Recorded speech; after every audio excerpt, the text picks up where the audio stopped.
గచర్ల ఘటన ప్రధాన నిందితుడు సురేష్ సంచలన కామెంట్స్ చేశారు. ప్రశ్నించే గొంతులకు సంకెళ్లు వేస్తున్నారంటున్నాడు సురేష్. రైతుల పక్షాన పోరాడేందుకు మళ్ళీ వస్తానంటున్నాడు. తనను సంకెళ్లు వేసి ఆపలేరని ఆసుపత్రి నుంచి జైలుకు తరలిస్తుండగా మీడియాతో మాట్లాడాడు సురేష్. కొడంగల్ కోర్టులో లొంగిపోయాడు సురేష్. కొడంగల్ ప్రభుత్వ హాస్పిటల్లో సురేష్కు వైద్య పరీక్షలు నిర్వహించారు అధికారులు. ఈ నేపథ్యంలో సురేష్ కొన్ని సంచలన కామెంట్స్ చేశాడు. తనను తాను ప్రశ్నించే గొంతుగా చెప్పుకున్నాడు సురేష్. తనను సంకెళ్లు వేసి ఆపలేరని రైతుల పక్షాన పోరాడేందుకు మళ్ళీ వస్తానంటూ సురేష్ సంచలన కామెంట్స్ చేశాడు. లగచర్ల ఘటనలో అధికారులపై దాడి కేసులో కీలక నిందితుడిగా ఉన్నాడు సురేష్. పోలీసుల ఎదుట లొంగిపోయాడు. వికారాబాద్ జిల్లా లగచర్ల దాడి కేసులో సురేష్ ఏటుగా ఉన్నాడు. దాడి జరిగిన రోజు నుంచే సురేష్ పరారులోనే ఉన్నాడు. అతని కోసం పోలీసులు బృందాలుగా ఏర్పడి గాలింపు చర్యలు చేపట్టాయి. లుకౌట్ నోటీసులు కూడా జారీ చేశాయి. కానీ అనూహ్యంగా సురేష్ పోలీసుల ముందు లొంగిపోయాడు. కొడంగల్ నియోజకవర్గంలో ఫార్మా కంపెనీకి సంబంధించి భూసేకరణ చేయడానికి ప్రభుత్వం ప్రయత్నిస్తుంది. దీనికోసం ప్రజాభిప్రాయ సేకరణను జరపాలని నిర్ణయించారు. కానీ కొన్ని కారణాలతో 11వ తేదీన ఇది ఖరారు చేశారు. అయితే ప్రజాభిప్రాయ సేకరణ సందర్భంగా ఆందోళన జరిగే అవకాశం ఉందని ఇంటెలిజెన్స్ అధికారులు జిల్లా పోలీసులకు ఒకరోజు ముందే అలర్టు జారీ చేసినప్పటికీ పోలీసులు ఏమాత్రం అప్రమత్తంగా ఉండలేకపోయారు. ఇక ఆ లిస్టులో కీలక నిందితుడు సురేష్ పేరు కూడా ఉన్నట్టుగా తెలుస్తోంది. అయితే ప్రజాభిప్రాయ సేకరణ సందర్భంగా కలెక్టర్ ప్రతీక్ జైన్ అలాగే కడా చైర్మన్ వెంకటరెడ్డిపై దాడి జరిగింది. పెద్ద ఎత్తున ఆందోళన కూడా జరిగిన నేపథ్యంలో ఒక్కసారిగా ఉద్రిక్త పరిస్థితులు చోటు చేసుకున్నాయి. ఈ నేపథ్యంలో సురేష్ పోలీసుల కంటే కొద్దిసేపు ముందే అటు గ్రామానికి చేరుకున్నారు. పాలనాధికారి కారు దిగిన వెంటనే ఆందోళనకారులు ముందుకు దూసుకొచ్చి క్షణాల్లో పరిస్థితి అదుపు తప్పింది.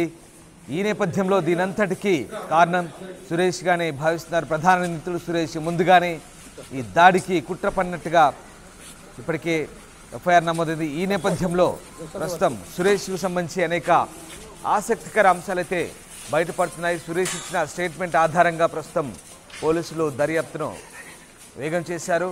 ఇక రైతుల పక్షాన పోరాడేందుకు మళ్ళీ వస్తానంటూ సురేష్ కొన్ని ఆసక్తికర వ్యాఖ్యలు చేశారు. ఆసుపత్రి నుంచి జైలుకు తరలిస్తుండగా మీడియాతో సురేష్ మాట్లాడాడు. తనను సంకెళ్లు వేసి ఆపలేరంటున్నారు.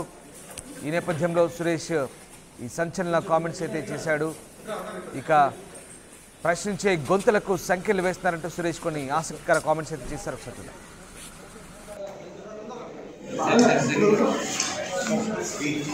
ప్రశ్నించే గొంతులకు సంఖ్యలు వేస్తే ఖచ్చితంగా రైతుల పక్షంగా మళ్ళీ వచ్చి ప్రశ్నిస్తాం. రాకెట్ వేగంతో తిరిగి వస్తా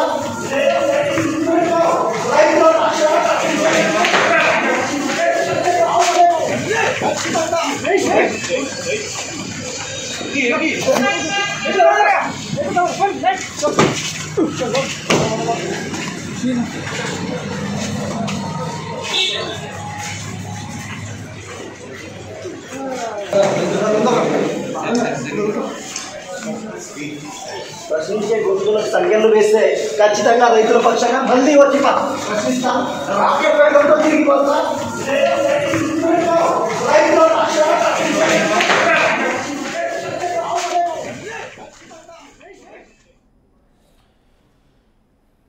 రైట్. లగచర్ల ప్రధాన నిందితుడు సురేష్ చేసిన సంచలన కామెంట్స్ అయితే వింటున్నాం. ప్రశ్నించే గొంతులకు సంఖ్యలు వేస్తున్నారని రైతుల పక్షాన పోరాడేందుకు మళ్ళీ వస్తానంటూ సురేష్ కామెంట్ చేస్తున్నారు.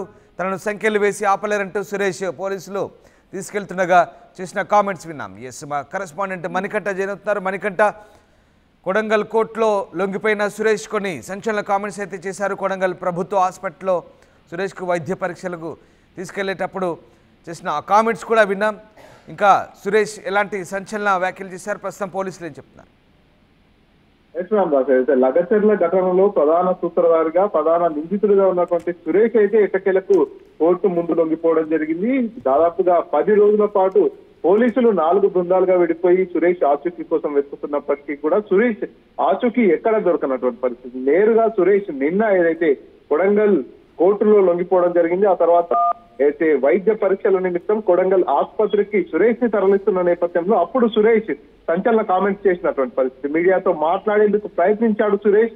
మీడియాతో మాట్లాడేందుకు ప్రయత్నిస్తున్న సమయంలో పోలీసులు అతన్ని లాక్కెళ్తున్నా కూడా సురేష్ పలు వ్యాఖ్యలు కూడా చేయడం జరిగింది. ప్రశ్నించే గొంతుకలకు సంఖ్యలు వేస్తున్నారు, రైతుల పక్షాన పోరాడేందుకు మళ్ళీ వస్తా, నన్ను సంఖ్యలు వేసి ఆపలేరు అంటూ కూడా వ్యాఖ్యానిస్తూ వెళ్ళిపోయినటువంటి పరిస్థితి. సో మొత్తానికి సురేష్ ఎపిసోడ్ పూర్తిగా ముగిసింది అనుకుంటున్న సమయంలో సురేష్ మళ్ళీ ఇటువంటి కామెంట్స్ చేయడం పట్ల తర్వాత కొంత ఆసక్తి కూడా నెలకొంది. ఎందుకంటే పూర్తిగా లగచర్ల ఘటనలో ఆ ఫార్మా రైతులకు సంబంధించి ఇష్యూ రేకెత్తిన సందర్భంలో హైదరాబాద్ లో నివసిస్తూ ఉండేటటువంటి సురేష్ గ్రామానికి రావడం, ఈ రైతులందరికీ కూడా నాయకత్వం వహించడం, ఈ ఘటనలో ప్రధాన సూత్రధారిగా ఉంటూ ఎవరైతే కలెక్టర్ కావచ్చు మిగతా అధికారులందరినీ కూడా పక్కనే ఉన్నటువంటి జిల్లాల గ్రామ శివార్లో ఏర్పాటు చేసినటువంటి ప్రజాభిప్రాయ సేకరణ ఆ కార్యక్రమం దగ్గర అక్కడ ఉన్న వారందరినీ కూడా గ్రామంలోకి తీసుకురావడంలో కావచ్చు, అక్కడ దాడి జరగడంలో కూడా పూర్తిగా సురేష్ దే ప్రధాన పాత్ర ఉందంటూ కూడా పోలీసుల ఇన్వెస్టిగేషన్ లో తెలిసింది.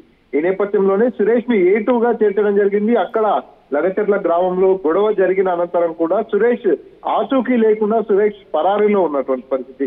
మిగతా నిందితులందరినీ కూడా కోర్టు ముందు హాజరుపరచడం, వారందరినీ కూడా జైలుకు తరలిస్తున్నప్పటికీ కూడా సురేష్ ని పట్టుకోవడం పోలీసులకు పెద్ద సవాల్గా మారిన నేపథ్యంలో నిన్న సురేష్ కొడంగల్ కోర్టు ముందు లొంగిపోవడం జరిగింది. కోర్టు ముందు లొంగిపోయిన అనంతరం సురేష్ ను వైద్య పరీక్షల నిమిత్తం కొడంగల్ ప్రభుత్వ ఆసుపత్రికి తరలించడం జరిగింది. అప్పుడు ఆ సందర్భంలో సురేష్ ఈ వ్యాఖ్యలు చేయడం జరిగింది. ప్రశ్నించే గొంతుకలకు సంఖ్యలు వేస్తున్నాడు, సంఖ్యలు వేసి ఆపలేరు, నేను మళ్ళీ వస్తా, మళ్ళీ వచ్చి కూడా రైతుల పక్షాన పోరాడతానేటటువంటి కామెంట్స్ అయితే చేయడం జరిగింది. Ramdas. Right, yes, thank you Manikanta, thanks for the update. So ప్రధాన నిందితుడు లగచర్ల ఘటనలో ప్రధాన నిందితుడు సురేష్ సంచలన కామెంట్స్ అయితే చేశాడు. తనను సంఖ్యలు వేసి ఆపలేడని, తాను మళ్ళీ రైతుల కోసం పోరాటం చేయడానికి తిరిగి వస్తానంటున్నాడు, ప్రశ్నించే గొంతులకు సంఖ్యలు వేస్తున్నారంటూ సురేష్ ఆరోపించారు. ఈ నేపథ్యంలో సురేష్ చేసిన కామెంట్స్ ఇప్పుడు ఆసక్తి రేపుతున్నాయి. ఆసుపత్రి నుంచి జైలుకు తరలిసినగా మీడియాతో మాట్లాడాడు సురేష్. ఒకసారి సురేష్ చేసిన కామెంట్స్ మళ్ళీ విందాం.